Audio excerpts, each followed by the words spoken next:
उस राक्षस का ना मस्तक था, ना और ना ही गला। उसका केवल धड़ ही शेष बचा था। इसी कारण उसका नाम कमबंध पड़ गया था, अर्थात जिसका केवल धड़ ही शेष हो। उन्हीं भुजाओं और मुख द्वारा कमबंध अन्य प्राणियों का शिकार कर जीवित रहने लगा। इंद्र ने उसे ये भी बताया कि जब भविष्य में श्री राम अपने भाई लक्ष्मण के साथ आएंगे तभी उसका उद्धार होगा। ओम आपदाम पहर्तारम दातारम सर्व संपदाम लोकाभिरामम श्रीरामम भूय भूय नामायहम। नमस्कार, उदय इंडिया डिजिटल में आपका स्वागत है। मैं हूँ उपाली अपराजिता। राम और हनुमान की रामायण महाकाव्य की हर एक कहानी हम हर कोई जानते हैं, लेकिन क्या आपको पता है कि राम को हनुमान से मिलने की सलाह आखिर किसने दी थी? आपको जानकर आश्चर्य होगा कि राम और हनुमान की मुलाकात के पीछे एक राक्षस की योजना थी जिसका नाम था कमबंध। वो रामायण काल का बहुत ही शक्तिशाली राक्षस था। हालांकि आम मान्यता है कि रामायण काल के सारे राक्षस रावण के अधीन थे, किंतु वाल्मीकि रामायण के कमबंध के बारे में ऐसा कुछ नहीं लिखा गया है। कमबंध की कथा हमें वाल्मीकि रामायण के अरण्य कांड के 69वें सर्ग में मिलता है, जो सर्ग 73 में जाकर समाप्त होती है। जब श्री राम और लक्ष्मण माता सीता के हरण के पश्चात उन्हें खोज रहे थे, उसी समय एक वन में उन दोनों को एक भयानक स्वर सुनाई दिया। उसे सुनकर दोनों भाई हाथ में तलवार लेकर उस स्वर की ओर बढ़े तो उन्हें एक भयानक राक्षस दिखा। उस राक्षस का नाम ना मस्तक था, ना और ना ही गला। उसका केवल धड़ ही शेष बचा था। इसी कारण उसका नाम कमबंध पड़ गया था, अर्थात जिसका केवल धड़ ही शेष हो। उस राक्षस के शरीर में तीखे रोए थे और वो पर्वत के समान ऊंचा था। इसकी छाती में एक बड़ी आंख थी जो ज्वाला के समान दिखाई देती थी। उसका आकार एक कोस का था और उसकी 2 विशाल भुजाएं थी जो एक योजन लंबी थी।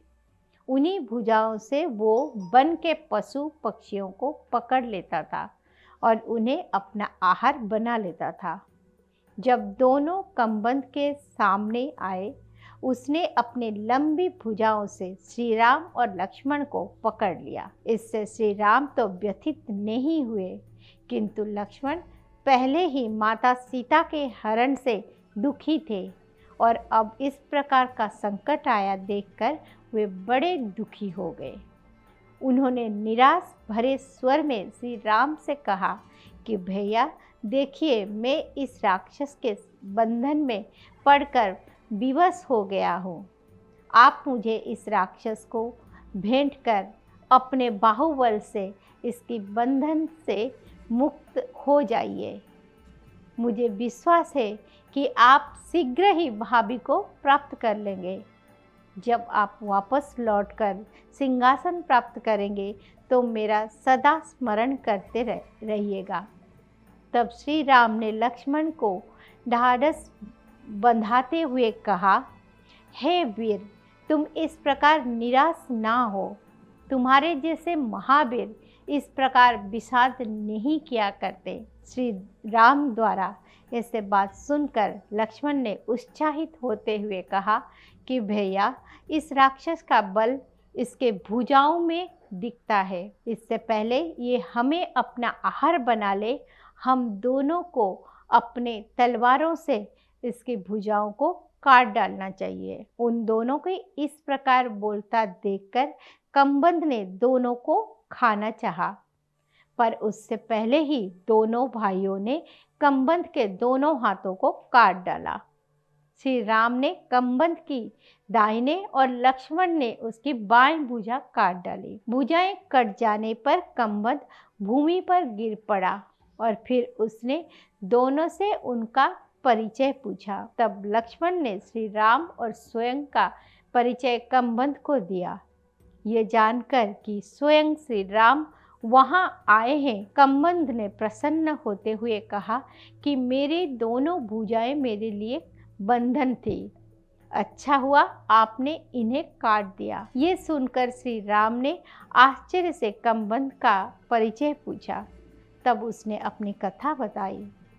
उसने बताया कि पूर्व काल में उसका रूप बहुत तेजस्वी था, किंतु फिर भी वो ऋषियों को डराया करता था। एक बार उसने स्थूलशिरा नाम का एक ऋषि को कुपित कर दिया, जिन्होंने क्रोध से कहा कि चूंकि उसके कार्य राक्षसों वाली है, इसीलिए वो राक्षस ही बन जाए।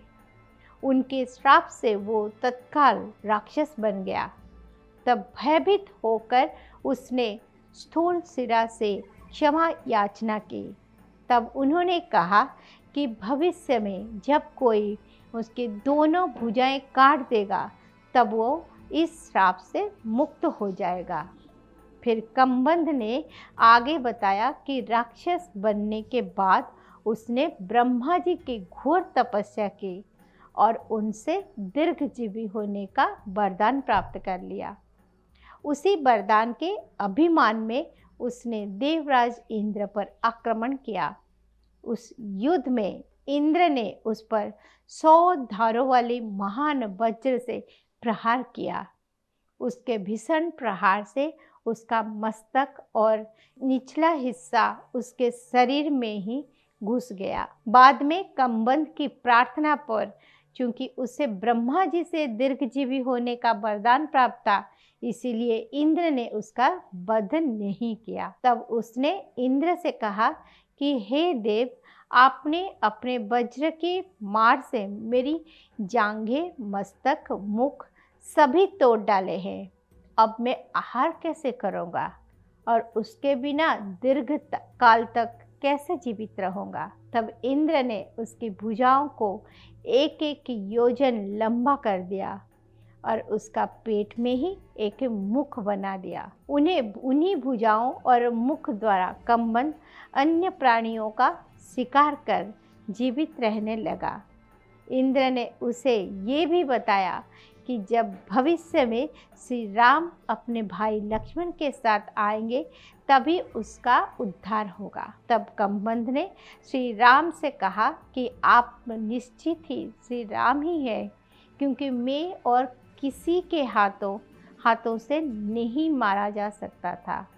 मैं स्वयं आपकी प्रतीक्षा कर रहा था ताकि इस शरीर को त्याग सकूं। हे प्रभु, जब आप दोनों अपने हाथों से मेरा दाह संस्कार कर देंगे, तो उस समय मैं अपने बौद्धिक क्षमता द्वारा आपकी सहायता करूंगा। तब श्री राम ने उससे कहा, कमबंध, मेरी भार्या को रावण हर ले गया है। उसी की खोज में मैं अपने भाई के साथ यहाँ वहाँ घूम रहा हूँ। मैंने रावण का केवल नाम सुना है, कभी उसे देखा नहीं। वो कहाँ रहता है, उसका कैसा प्रभाव है, इन सब बातों से हम अनभिज्ञ हैं। तुम हमारी सहायता करो। तब कमबंध ने कहा, हे श्री राम, इस समय मुझे दिव्य ज्ञान नहीं है, इसीलिए मैं आपकी पत्नी के विषय में कुछ भी नहीं जानता। जब मेरे इस शरीर का दाह हो जाएगा, तो मैं अपने पूर्व रूप को प्राप्त कर लूँगा, तब मुझे मेरा दिव्य ज्ञान प्राप्त हो जाएगा। कमबंध के ऐसा कहने पर श्री राम और लक्ष्मण ने उसके शरीर को एक गड्ढे में डालकर उसमें आग लगा दी। तब कमबंध तुरंत ही अपने दिव्य रूप में आ गया और एक तेजस्वी विमान पर बैठ गया। उस समय वो अपने तेज से 10 दिशाओं को प्रकाशित कर रहा था। उसे इस रूप में देखकर श्री राम और लक्ष्मण को बड़ी प्रसन्नता हुई। तब कम्बंध ने कहा, हे प्रभु, मैं आपको सुग्रीव नाम के वानर का परिचय दे रहा हूँ, जिसके भाई बाली ने कुपित होकर राज्य से बाहर निकाल दिया है। वे इस समय हनुमान आदि अपने 4 तेजस्वी सहयोगियों के साथ ऋष्यमुख पर्वत पर निवास करते हैं। इस संसार में राक्षसों के जितने स्थान हैं वो उन सबको जानते हैं। इसीलिए आप शीघ्र ही सुग्रीव और हनुमान के पास जाइए और उन्हें अपना मित्र बनाइए। इस संसार में ऐसा कोई स्थान या वस्तु नहीं है जिनका उन्हें ज्ञान नहीं है। वो अवश्य ही आपको पत्नी को खोज निकालेंगे। फिर श्री राम के पूछने पर कम्बंध ने श्री राम को ऋष्यमुख पर्वत का मार्ग बताया। उसने ही उन दोनों को महर्षि मातंग के आश्रम में जाकर सवरी से मिलने को कहा। उन्हें सारी बात बताने के बाद कम्बंध अपने लोक वापस चला गया। तो यह थी रामायण से जुड़ी एक उपकथा। इस तरह की कथाएं सुनने के लिए देखते रहिए उदय इंडिया डिजिटल। मेरा खास कार्यक्रम भारतीय चेतना। श्री राम रामाय नमः।